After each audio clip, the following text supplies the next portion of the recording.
नमस्कार दोस्तों। राजनीति में राजनेता या राजनीतिक दल उन्हीं लोगों को पूछते हैं, उन्हीं वर्गों को पूछते हैं, उन्हीं जातियों को पूछते हैं या उन्हीं क्षेत्रों के लिए ज्यादा योजना बनती है जहां से उन्हें फायदा होता दिखता है। और इन दिनों अनुसूचित जाति, अनुसूचित जनजाति, ओबीसी और पिछड़ा वर्ग, अन्य पिछड़ा वर्ग को लेकर पूरे देश में राजनीतिक माहौल अचानक गर्मा गया है। और गर्मा इसलिए गया है कि पिछले बार जब लोकसभा चुनाव में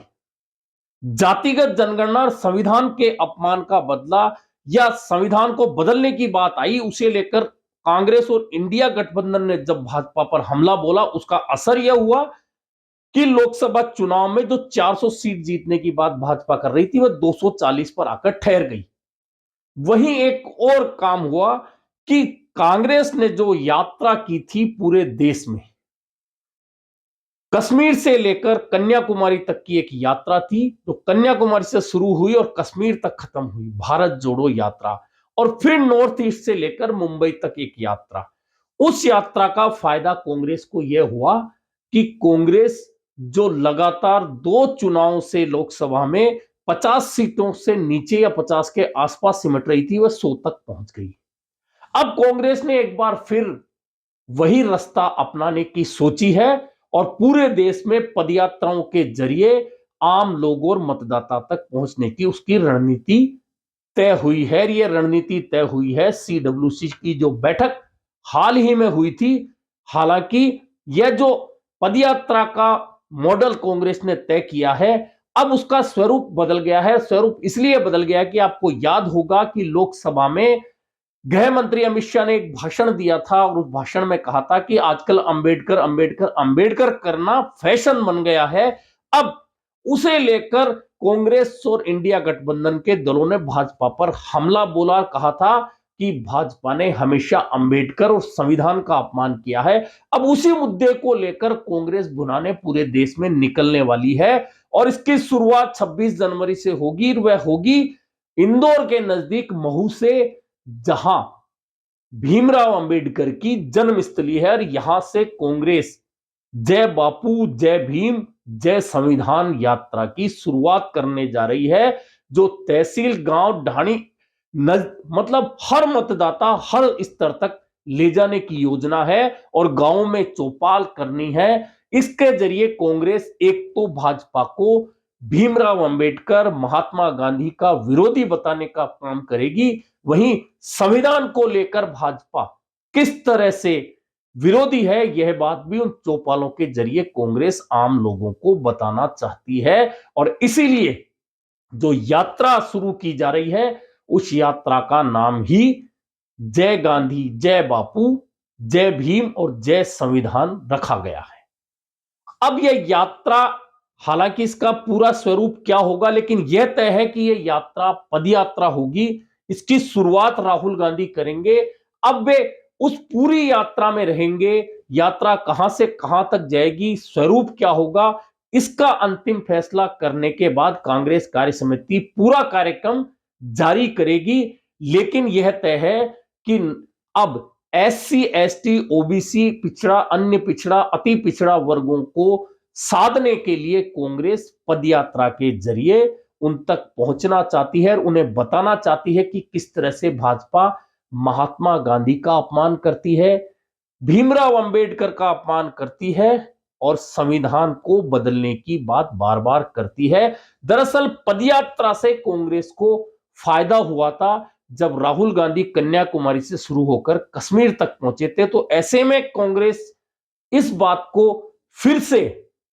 अपनाना चाहती है और पदयात्रा के जरिए एक बार फिर वोटर तक पहुंचकर अपनी छवि को तो ठीक करना ही चाहती है, साथ ही उन वर्गों को भी साधना चाहती है जिनका वोट कांग्रेस से निकलकर क्षेत्रीय दलों तक जा चुका है, खासतौर पर उन प्रदेशों में जहां कांग्रेस कभी बहुत मजबूत होती थी, जिनमें बिहार और उत्तर प्रदेश जैसे राज्य हैं। लेकिन कांग्रेस वहां बेहद कमजोर हो चुकी है और हाल ही महाराष्ट्र चुनाव में आपने देखा कि वहां भी कांग्रेस की क्या हालत हुई है।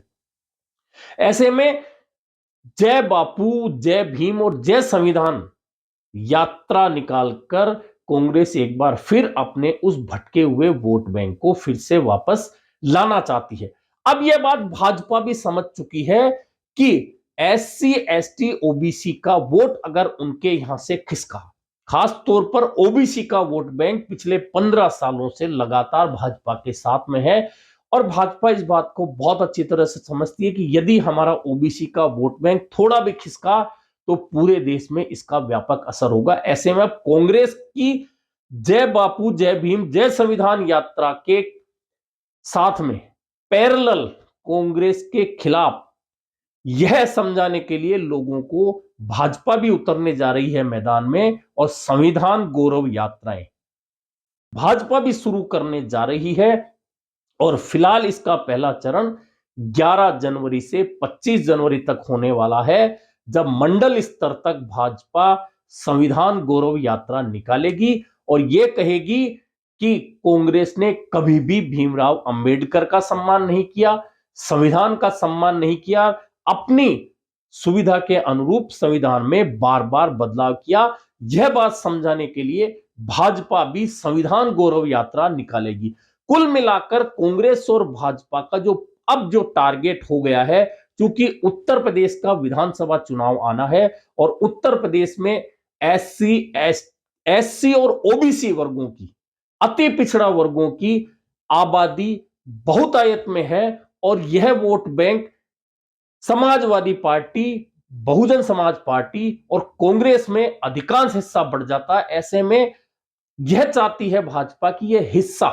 जो इन जगह बढ़ता है उसका एक हिस्सा तोड़कर भाजपा के साथ लाया जाए और जो ओबीसी का वोट बैंक अधिकांश हिस्सा समाजवादी पार्टी के साथ चला जाता है उसका हिस्सा भी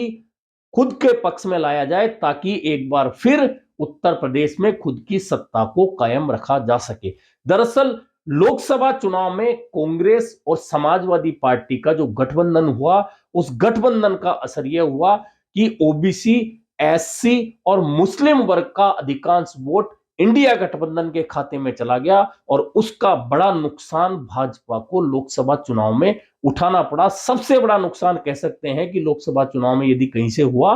तो वह उत्तर प्रदेश से हुआ था। ऐसे में भाजपा भी अब